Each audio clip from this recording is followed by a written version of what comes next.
Guys, what is going on? Ramash here, and welcome back to another episode of Cars TV Commentary. Of course, you guys know what we do here, review a couple of matches that we see on the TV, see what's going on in the ladder. So with that, being said, I think there's not really, again, much need for an introduction. So let's just jump right into it and see what we find. And our first match should be a good one. I taking on Derek, of course, Druid Warlock going up against Pirate Warlock, so lots of red going around. Of course, I going to start off his game with an injured Trent, of course, because he can't do anything his turn one. Neither could Derek, apparently. So what's Derek got to respond to this injured Trent? Looks like a mugging, of course, simply going to reduce that Trent's damage and gain a little extra treasure in the process so we can use it for later. I respond to the Unholy Altar in the back. He wants to start generating a few zombies, which makes me think this might be an undead deck, perhaps sprinkled with some Druid good stuff. You never know. I did make that, Car TV commentary on the Druid Warlock undead, so perhaps that's something that people are experimenting with. But Derek responds with the captain to get rid of that Trent, and of course an armory in a weird position, but he will get a buffed zombie out of it, which he moves slightly, moving forward. That's not how that English goes. But anyway, Derek gets a 4 damage shot on the castle, of course, thanks to Flame Shield, his teleport captain, and he mugs a zombie and reinforces his presence even further with Hassan's city guards. So he's looking okay, but a lumberjack is going to weaken that captain, get a little extra draw for Eid. Plus fear, even more draw. How he's going to respond? He's actually going to just flame cannon the guy. Of course, he can't really get rid of the captain with that 1/1, so of course burning it, I guess, was the natural choice. But Derek's going to just charge right in and hit 2 face damage, bringing the game to 11-19, excuse me, and then bringing out the Tyrannosaur as well. So bigger units starting to come out from Derek, but Eid brings out a Keeper of the Doorway, giving himself an undead, of course this time it will be the Banshee, and moving his zombies to defend the castle ever so diligently, I guess. That maybe might be not the right way to use it. Another T-Rex though from Derek pushes a 7-8 onto Eid's face, and of course the zombie lunges forward as a result of the second T-Rex's Fear Aura. Guard's going to trade with the T-Rex, and of course that last zombie is going to finish it off, leaving the other Tyrannosaur weaker, and of course a perfect trade all around on the board there. But I does get some Banshees out of it. We see 4-3, one of them anyway, plus a Magmasaur as well. Magmasaur, a little bit tricky now with the whole explosive 3 for that discounted 2 gold, so I see using that. Unfortunately, not going to use it very long thanks to the Mercenary Execution and a Lumberjack, which doesn't really pose much of a threat, but of course it does provide some good draw. So we definitely see Eid turning this game around in his favor. We see another Unholy Altar going down, plus the Centaur to get rid of that Lumberjack, clearing the way for a Banshee hit onto the face. We see right there, beautiful, bringing the game to 11-15. Those zombies ever so closer as they approach. Those 3-3 bodies, definitely not something to joke about. Armory plus Altar is still, spawning 3-3 zombies is still, not something to joke, well, not really joke about, but, you know what I'm talking about, guys. So Shield Runner and Lumberjack is going to get rid of that Banshee, I think, was, and of course the King Crab coming out to, clear the line ever so further. Vicious Sunflower. So Derek doesn't really have a lot in his hand that's going to help him out here. We see one of those zombies trading with the King Crab, of course, the Salahar Rider, not doing so much to get rid of the Sunflower, but it happens. And then that's it, apparently. Dudge surrenders. He can't do anything. So, interesting effort by Eid. Of course, I would like to see how that game kind of played out to the end, though. But overall, a good match. We saw a little bit of Undead plus Druid going on, more than we did in the last commentary. So that's definitely interesting to see that that deck is actually potentially getting a little bit of momentum. I'm not too sure if there's anyone else using it. But it's nice to see those kind of experiments go on the TV, see how that interaction works, because you definitely have some good stuff in the Druid faction, of course, Centaur and Bestial Rage, mixed with some undead stuff, of course, Keeper of the Doorway, potentially Rakanoth, and the Warlock, good stuff in general, Fear, for draw, the burns, like the Effective Flame Cannon, all that good stuff. So, again, really nice presentation of that matchup to show what the Druid Warlock really has in the store, aside from just being a hyper aggro deck. That being said, I think that was again, good match overall. And let's move on to our second match and see what else awaits us. Our next match is going to be Ugly Hugly 11 taking on Banana 2244. Of course, another Warlock Pirate, this time going up against a Pirate Crusader. Ugly's going to start out this game with some Hassan City guards to just throw out there to see what Banana's got in store for him. Banana doesn't really have anything to turn to apparently, so that gives Ugly an opportunity to rush face. He's going to fall back one of the guards to safely play an altar in the back there, and then of course lunge the other guard forward, taking 2 off the castle, bringing this game to 2018. Banana though is going to bring out that Southport captain, that's going to get him a little extra invest, plus clear out the guard very nicely.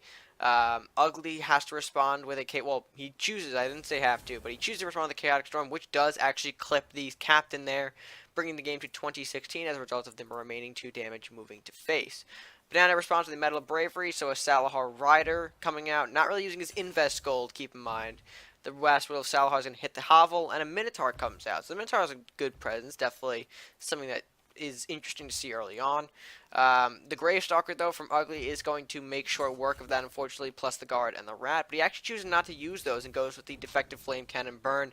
Interesting, he's like mitigating his hand here in favor of just protecting these smaller units. But Banana's going to bring out another Captain, of course, just to really body block at this point. Nothing too serious, it appears. That zombie, I think, plus the rat's going to trade Will.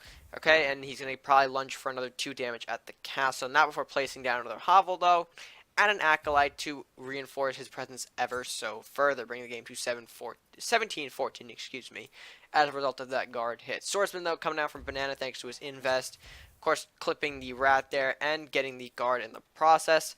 Ugly's got the ranger in hand, though. I don't think he wants to use it quite yet. He does realize the threat, so he's going to try and throw a lot of things at it. Okay, and we see a wizard being played. Just that's kind of a weird positioning for it. If you happen to have a movement buff right there, then that's not really a good sign. We see it doesn't matter. The Robbins comes out, gets him more gold, and that sword has an open shot. Oh, and he's got Phantom Strike too. So where's that? Double Phantom Strike. That's going to hit Castle then. Yep, Castle plus clearing out all of the units. That was a great use of the Phantom Strike by Banana. Sorry, I mispronounced his name there. Salahar Rider being played. And of course that rat is going to end up finally trading, getting rid of the swordsman. Ranger comes out to advance forward. He's kind of ignoring the Robins there, which is interesting because if he does have a school that will change things up, he does leave that building exposed, which of course Ugly, his altar is now gone. We see Craxus and Minotaur, so overall just a big beatdown of stuff about to happen. Dwarven scoped Craxus. So we honestly know at this point where the game is going. Ugly had a decent opening, but Banana was able to come back thanks to a lot of good stuff. Well, really kind of just the ramp we saw. Trying to figure out how to phrase this, because we did see quite the interesting combination of swordsman plus 2 Phantom Strikes. Of course, 2 Phantom Strikes mean you do get 2 range. I know some people are confused about that. You can't really play 2 Dwarven Scopes on something and get expected to get 2 range. If you want like a double range, you have to go double Phantom Strike or Scope and Phantom Strike, so I think that was a creative use. But the positioning by Ugly's part really opened himself up to take that kind of punishment, so I can't really sympathize with him, since he kind of opened him up again for that kind of play. But overall, a great match by Banana, showing the power of greed and still how it's still progressing itself fairly nicely, in the ladder. So again, great match, and I think we can move on to match number 3 and see what we have to close out this episode. Alright, this should be good. Seg using a mono Druid deck up against Jerubaal. I'm going to kind of pronounce that as Jerus. I'm not sure. Again, apologies for butchering. But Seg opens up this game with a Hassan City Guard, standard play, attempting to see what Jeru has in response to this. Jeru's going to play a Merchant's Favor, okay, and then get a Salvador Captain. So that's some big invest coming at turn 3. He'll have 6 gold to use. Seg's going to opt to kill that Captain, though, it looks like. Of course, getting rid of both his guards to trade with the Captain. And something a little Northland's Wolf, of course. We all like, I think Wolf's got a great card art and design, by the way. How can you not love the Wolf? Anyway, disregarding that, T-Rex comes out thanks to Jeru's extra gold there, and of course Seg's going to opt to play those guards defensively to avoid any T-Rex damage on his face. Seeing this, Jeru opts to play a Con Artist plus a Metal and Hassan City guards. Of course, those guys will reinforce his board a little bit more, those guards being sent in to the other side to hopefully lure out maybe something of Seg's. Seg's going to opt to play the Fenrir, of course, and of course do a little bit of trading here and there. We see 2 guards trading down there, as you just saw on your screen, plus the Wolf finishing off the remaining guard from Jeru's side, but we see Jeru opt to play Shaman for some additional draw, Merchant Estate to increase his gold, and of course call it a turn of keeping his T-Rex low to avoid any sort of fear aura. Seg's going to respond with a Lumberjack, I think, to challenge that T-Rex. We see the Wolf, Fenrir, and Wolf. No. We see, the Wolf and Fenrir moving to hopefully combat what Jeru's got. We see his units moving in, T-Rex, Shaman, Con Artist, all making a rush towards his castle because he's backed up by Mercenary's Execution. He gets rid of the Fenrir, and now the game is in Jeru's favor. Seg's going to play the Beastmaster, though, of course, coming out and doing a little bit of damage here. We see Bear Hog trade with the Con Artist and the T-Rex, and of course Bestial Rage on that Bear Hog will finish off the T-Rex, and leaving that Beastmaster free to roam the board. He can actually still use it now that there are no beasts. There's no worry of him dying and everything else on his board dying. But he's going to opt to let that Shaman come in, take 2 damage, bringing the game to 2018, plus Flux and SegFaulty Captain to reinforce his board further, plus the scope on Flux, not even waiting for the next turn to surprise Seg with that. So let's see how Seg responds. He will probably kill off the Shaman thanks to the Guard Beastmaster combination. The Centaur comes out to hit the Flux once, and we probably have to see the second one come out as well, right? It does, and of course that will finish off said Flux. So that was a good play. Well, I'm not sure if it was it's super play, because he did have to waste both his Centaurs to get rid of the Flux, giving Jeru a lot of spells. You see Chaotic Storm going out, finishing off the Beastmaster and one of the 2 Centaurs. Inspire getting Questing Knight and Sniper for his troubles. Treasure Hunt going on the SegFaulty Captain, reinforcing him even further to avoid death from a Centaur. And the School of Knowledge, which is something that Seg at this late in the game doesn't want to see. And of course, what did he play? Dwarven Construction just now? He gets a little +1 on all those buildings and castles. Seg's going to play the Living Vines, plus Seeds of Regrowth, so that will spawn a Trent. Hopefully, now, because he does need to gain a little bit of traction here. We see the Call for Aid in his hand, though, so we do know that he's got 2 Rangers to at least help him. But we see another Merchant Estate going down. We see a Sniper coming up, plus another Captain. The Captain will hit for face, and of course the Knight's not going to really do anything out of fear for that trap. Seg does have Arch Druid, though, in his hand, so he does opt to play that. One of them hitting the Trent. Bestial Rage going down on that same Trent, which will hit the Sniper. Alright, so he's getting rid of some of his units here. Of course, that Captain being taken out by the Living Vines. And, yeah, I think that worked out well. Seg did get a little bit of control in that match there. But we see, here's where things are going to get rough for him, because that school is drawing him, drawing Jeru anyway, so many additional cards. Troll Gunner, Merchant's Estate going down. Mugging on that Living Vine is going to be brutal, plus another Troll Gunner. So, yeah, Jeru is really going to go all out here with this greed deck anyway. So Seg's going to play one of his call for aid, but will he play a Ranger is the real question. He's going to opt for Fenrir instead. And of course, having that Lyanna tap one of the Gunners, of course, bringing the frontmost, the one blocking the castle, I should say, to 4-2. As Jeru gets an additional 3 cards on top of its draw. I think, no. 4. Yeah, because of the Troll Gunner Invest itself. T-Rex plus Scope comes out, and that will hit the Fenrir, I imagine. Yup. Activating the Trap card, which is Seeds for Growth, so Seeds does come out. Troll Gunners, though, are going to make quick work of Lyanna and Vines, I imagine. Merchant's Favor, drawing another card. Armory going down, and of course actually going to chip that Trent instead, so that way guards come out. They're going to clean up the Living Vines very nicely, and of course the other ones moving forward. So this game might look, it looks like it's over for Seg. I mean, that's all I can really say right now. He is holding on, though, fairly well. That Ranger's going to get pushed back thanks to T-Rex's Fear Aura, and or at least one of the 2 Troll Gunners is down.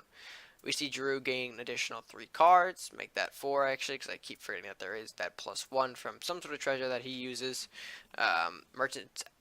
Mercenary Execution coming out, killing that frontmost Ranger, and of course it's going to be the moment for Seg to surrender. He can't really handle the greed anymore. So that was an interesting attempt for a mono Druid, but that faction is, in my opinion, still a bit incomplete to really benefit from running a mono Druid deck off of. There are, of course, benefits to playing mono decks. I personally don't, but that doesn't really stop me from enjoying other people playing it and using it to the best of their abilities, either in success or loss. But still, a great showcase that for what monos can do and what they can sometimes bring to the table. I say sometimes because we didn't really see it in that match, but it's fun to see a mono deck every once in a while on the ladder taking on something that you wouldn't really expect them to see take on. So that's always a sight to see. Always fun. Always fun. And that being said, guys, I hope you did enjoy this edition of Cars TV Commentary. If you guys did enjoy, be sure to hit that like button, share with your friends, and of course, comment down below your thoughts on today's matches. And while you're down there, if you haven't done so already, be sure to hit that subscribe button and help support the channel by joining the channel by clicking that subscribe button at no additional cost to you. So, with that being said, guys, that's going to do it for me for now. So until next time, stay gaming.